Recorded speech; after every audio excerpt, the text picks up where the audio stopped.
welcome to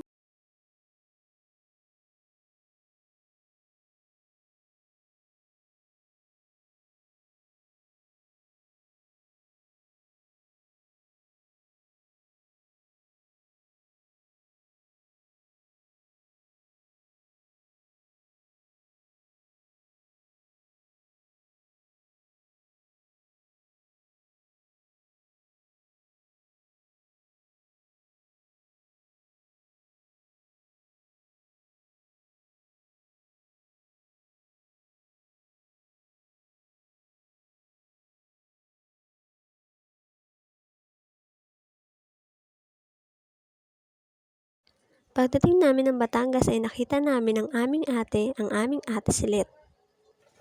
Pagdating namin doon ay agad naming pinuntahan yung paliguan at talagang ito nga napakahirap ng daan, pababa. Talagang kailangan mo talaga ng jowa.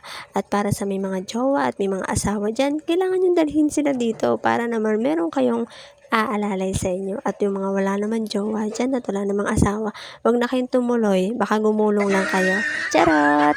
At dahil dyan, ito nga yung dadaanan namin at napakahirap talaga ng daanan dito. Ayan, dito sa part na to, tinulungan na ako ng aking asawa dahil nahihirapan na ako dahil hindi ko na alam kung paano ako bababa.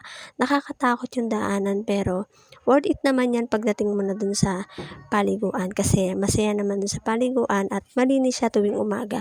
Pagdating naman ng hapon ay medyo dumudumi na yung tubig dahil nga sa maraming naliligo, alam nyo naman.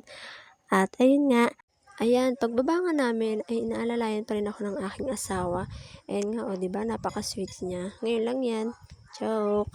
Ayan, pagdating nga namin, ayan, makikita nyo na kaagad yung ilog. Ayan, medyo marumi na yan kasi hapon na nga, mas maganda kung umaga. Pagdating namin sa paliguan, ay ayan nga at naligo na kagad sila. At ayan, tuwan-tuwa nga sila, pati ang mga bata. Shout out kay Ivy Mauricio at Paul Rama. Help us to reach 1K subscriber for more gala. Thank you!